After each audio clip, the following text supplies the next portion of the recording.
बिस्मिल्लाहिर्रहमानिर्रहीम। अस्सलामु अलैकुम। आज हम जिस मौजू पर बात करने जा रहे हैं वो बहुत ज़्यादा अहम मौजू है।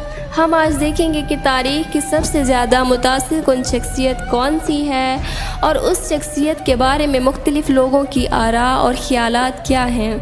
माइकल हर्ट एक ईसाई मुसन्निफ़ था। उसने एक किताब लिखी जो बहुत मशहूर हुई। किताब का नाम था तारीख़ की सबसे ज़्यादा मुतासिर कुन शख्सियत की दर्जा बंदी।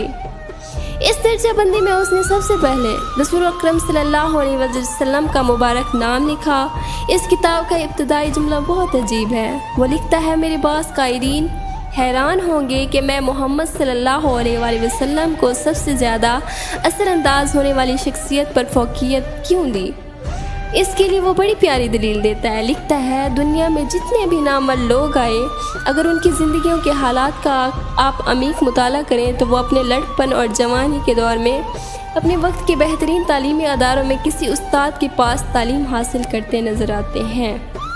ये वो लोग थे जिनकी अक्सरियत अपने वक्त के बेहतरीन तालीमी अदारों में तालीम हासिल करती नज़र आती है। मगर जब इस नुक्ता नज़र से हम रसूल अकरम सल्लल्लाहु अलैहि वसल्लम की हमजह शख्सियत का मुताला करते हैं तो हम देखते हैं कि वो एक ऐसी मुक़्तदर शख्सियत थे जो पूरी ज़िंदगी बहैसियत शागिर्द किसी उस्ताद के सामने नहीं बैठे, फिर भी उन्होंने इंसानियत को इल्म के ऐसे ज़ेवर से आरास्ता किया जो कभी अनपढ़ और दुनियावी इल्म से नाबिल्द इंसान के लिए मुमकिन नज़र नहीं आता।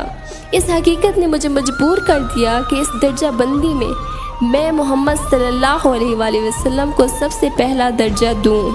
और इसी तरह मगरबी मुफक्किर सर विलियम मेवर अपनी किताब द लाइफ ऑफ मोहम्मद में लिखता है कि तमाम अरबाब का इस बात पर इत्तफ़ाक़ है कि मोहम्मद सल्लल्लाहु अलैहि वसल्लम का अहद शबाब व हया, पाकीज़गी और आला अखलाकी इक़दार का हामिल था जो मक्का के लोगों में बहुत कम पाई जाती थी। सर विलियम मेवर मज़ीद लिखता है कि एक बुजुर्गाना सादगी उनकी ज़िंदगी पर छाई हुई थी। हर काम को अपने हाथ से करना उनका मामूल था। किसी सवाली को ना का जवाब देना उन्हें नापसंद था। अगर किसी की फरियाद का जवाब असबात में ना दे पाते तो खामोशी को तरजीह देते। ये कभी नहीं सुना गया कि किसी ने उनको घर आने की दावत दी हो और उन्होंने इनकार किया हो, ख्वाह दावत देने वाला कितना ही कम हैसियत और अदना दर्जे का क्यों ना हो। मुसीबत और मुश्किल के वक्त भी वो अपने दस्तरख्वान पर खाने के लिए दूसरों को बुला लेते। हर एक के ज़ाती आराम का अपने आप को तकलीफ़ में डाल कर ख्याल रखते। उनकी सीरत और किरदार का हर गोशा एक करीमाना खुश मिजाजी और साया फिगन ख्याल थी।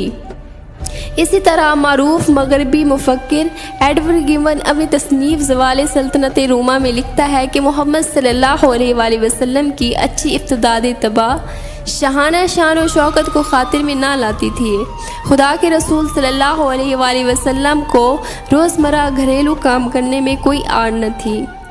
वो आग जला लेते, फ़र्श की सफाई सुथराई करके बकरियों का दूध दो लेते, अपने हाथ से जूतों की मुरम्मत करते, उन्हीं कपड़ों को पेवन लगाते, रहबाना तर्ज़ ज़िंदगी को हिकारत से मुस्तरद करते हुए बग़ैर किसी लगी लिपटी दिखलावे के वो एक अरब सिपाही की तरह सादा ग़िज़ा पर गुज़र बसर करते। संजीदा मौक़ों पर वो अपने साथियों की तवाज़ो और मेहमान नवाज़ी देहाती वाफिर खानों की ज़ियाफ़त के साथ करते। लेकिन घरेलू ज़िंदगी में कई हफ्ते गुजर जाने और पैगंबर सल्लल्लाहु अलैहि वसल्लम के घर चूल्हे में आग न जलाई जाती। उन्होंने अपने ज़ाती अमल से इम्तनाए शराब की तस्दीक की, फ़िक्र फाका की, ज़िंदगी बसर करते हुए अपनी भूख जौ की रोटी से मिटाते हुए शहद और दूध से लुत्फ़ अंदोज़ होते। लेकिन उनकी मामूल की खुराक खजूर और पानी पर मुश्तमिल थी। और इसी तरह से सर जॉन ग्लीव अपनी तसनीफ़ द एम्पायर ऑफ अरब्स में लिखता है, पैगंबर सल्लल्लाहु अलैहि वसल्लम कभी माल जमा ना करते, ना ही इंतहाई मामूली आराम व आराइश का सामान इस्तेमाल मिलाते। उनके घर का साजो सामान इंतहाई सादा होता और अगर रकम काफ़ी मिकदार में आ जाती तब भी उन्हें उसमें कोई दिलचस्पी ना होती। बर्ट्रैम थॉमस अपनी तसनीफ़ द अरफ में लिखता है, बहैसियत इंसान उनमें गरूर, रऊनत और नाम नमूद नाम को भी नहीं था। रियाकारी और दिखावा उनको छू कर भी नहीं गुजरा था। वो हरगिज़ जुर्म इंसान नहीं थे बल्कि एक मजबूत और इंसाफ परवर इंसान थे। وہ وصال کے وقت مقروض تھے اور ان کا کچھ سامان ایک یہودی کے پاس گروی رکھا ہوا تھا۔ ان کے پاس اتنا سامان تھا جس سے وہ تن و جان کا رشتہ برقرار رکھ سکتے۔ محمد صلی اللہ علیہ وآلہ وسلم کو نمود و نمائش سے سخت نفرت تھی۔ وہ حد درجہ سادہ زندگی بسر کرتے جو عجز و انکساری کا مرکب تھی۔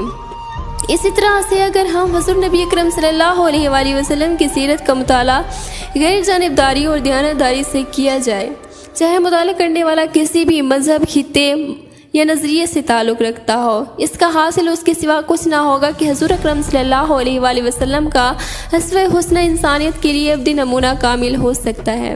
اگر ہم ان تمام جہات کا احاطہ کرتے ہوئے رسول اللہ صلی اللہ علیہ وآلہ وسلم کا پیغام عالم انسانیت تک پہنچانے کی سعی کریں تو کوئی وجہ نہیں کہ دنیا بھر میں سلیم الفکر رکھنے والے لوگ اسلام کے اصل چہرے سے آشنا ہوں۔ عالمی سطح پر سیرت کے مؤثر ابلاغ کے منہج کی دوسری جہت انسانیت کے لیے سیرت رسول اللہ صلی اللہ علیہ وآلہ وسلم کی ناگزیریت کو استدلال اور مضبوط عملی بنیادوں پر بیان کرنا ہے۔ یہ اسی صورت میں ممکن ہے جب دور حاضر میں عالم انسانیت کو درپیش مسائل کا حل سیرت سے دیا جائے اور دلائل و براہین سے اس عمل کو ثابت کر دیا جائے کہ سیرت رسول اللہ صلی اللہ علیہ وآلہ وسلم سے بہتر نمونہ حیات نوع انسان کو کبھی بھی میسر نہیں آ سکتا۔ والسلام علیکم ورحمۃ اللہ وبرکاتہ۔